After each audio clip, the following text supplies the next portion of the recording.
Welcome back to action from the Womza National Rally Championship just outside of Ermelo. It's round one of the COVID Cup. Second round taking place on the 26th of September, but we got to finish things up here in the pun.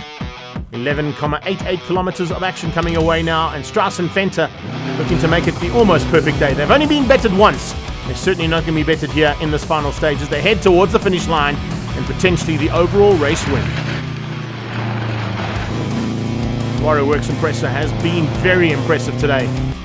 They just were found wanting once today, but not found wanting on the big jump today. That's fantastic. What a great bit of rally road they found there to get some big jumping material there heading into the final part of the day's racing. Across the line, and that's the way to do it.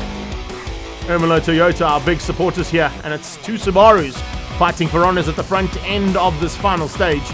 Venus Blomp was great in the first outing on the EXE, and now looking for a chance now to show his way and the way around the pun.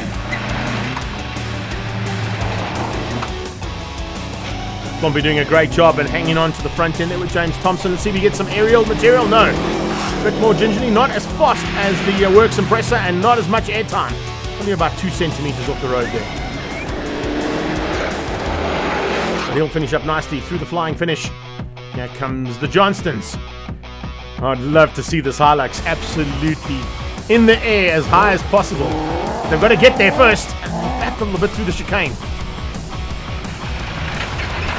Still in with a chance, and only a couple of seconds off as they come through here past the Ermelo Toyota banners. The Hilux. Didn't quite hit the jump there. Keeping it low, scrubbing off the speed over the jump, and now just taking it to the line. It'd be great to have a Toyota Hilux finishing up at the front end, as I said, but it's not going to be. And it was nearly sideways as well to the finish line. That's a flying finish of note there from that Hilux. Walter and De Villiers looking for an overall here. Can they beat out McCausle and Buerters? It's been a great battle between these two Mavericks. The Can-Am side-by-side vehicles, very, very capable. Come over the top there of the jump, down into the closing stages. Past the pun, under that big Ermelo banner to finish up the day's racing. Great job.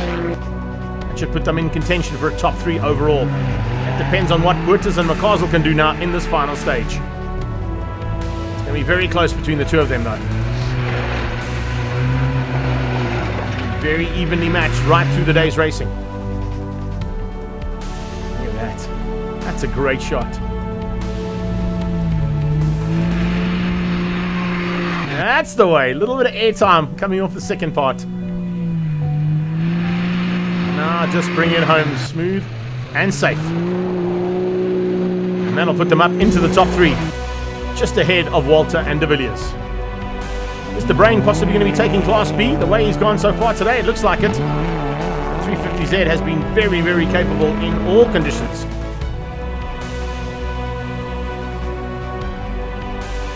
Comes down to the final part of the stage and the pun. It is going to be Class B honors. A great drive at the end of the day here from that 350Z.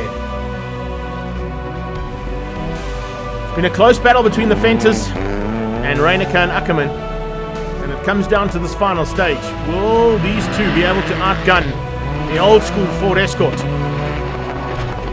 13 is the lucky number on the side of their car. Will it be lucky enough to give them the victory and a possible win for one of the Toyota products out there? Unfortunately not. Reinecker and Ackerman have done it all right. And their time through the stage is slightly quicker, which is going to give them a better overall time for the day and potentially the win in Class C.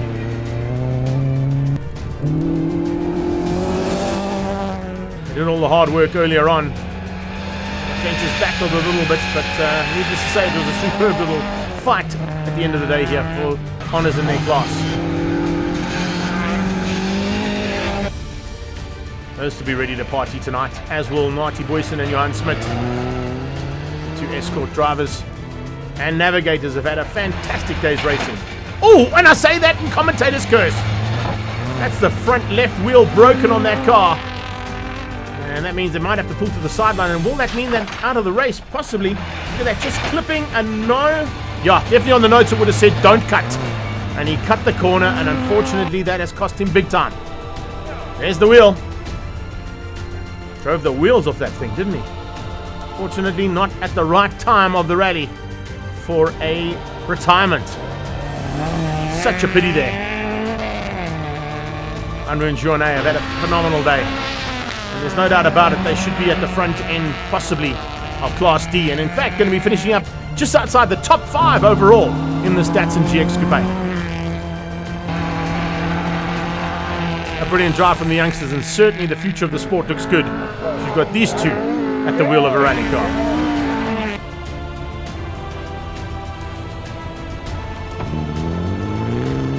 The Duplessis looking good as well now for a final stage, coming through to finish things off. For the first time out, this big Capri has not faltered once. And as I said, as they get into grips with this car and get a little bit more up close and personal with its abilities in rally stages, by COVID Cup round number 2 is definitely going to be a slightly higher position for them as well in the Capri.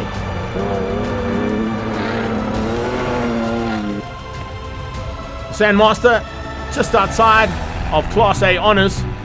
Need to say, still a good drive here from Becker and Sean Kruger. Going to finish just outside the top 10 as well overall, but it'll be a 7th place in Class A for them too.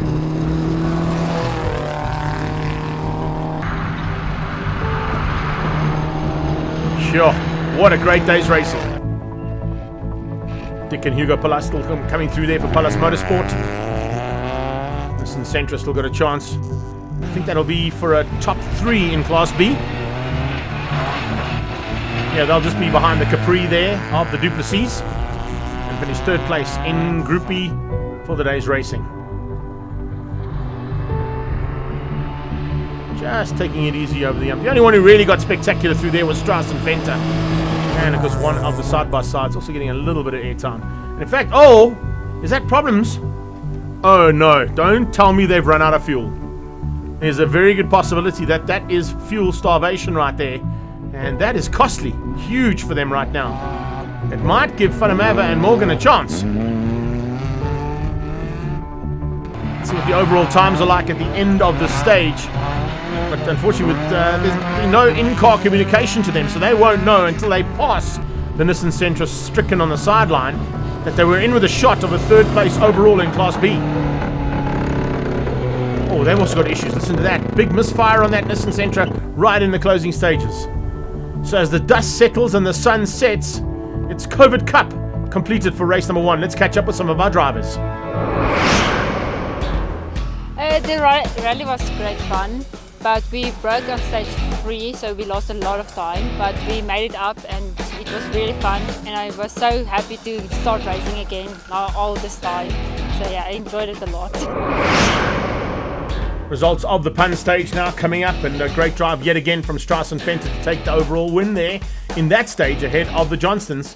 Witters and McCarswell taking it from Walter and De Villiers, and then Rinus Plump and James Thompson beating out the Fenters in the Toyota Taz. For COVID Cup round number 1, the final results are Strauss and Fenter, who put an absolutely perfect day together, bar 1 stage, beating out the Johnstons for 2nd place in their Toyota Hilux. The 2 Can-Ams coming through there for 3rd and 4th, and then it was Plump and Thompson in the Subaru, and a great drive there from De Bruyn in the Nissan. So the dust settles and the sun sets, and it's all sorted out for COVID Cup round number 1. Join us at the end of September for round 2. We're looking forward to that just outside of Bronkhorstspruit. All this action is proudly brought to you by all our associate sponsors. We'll see you soon.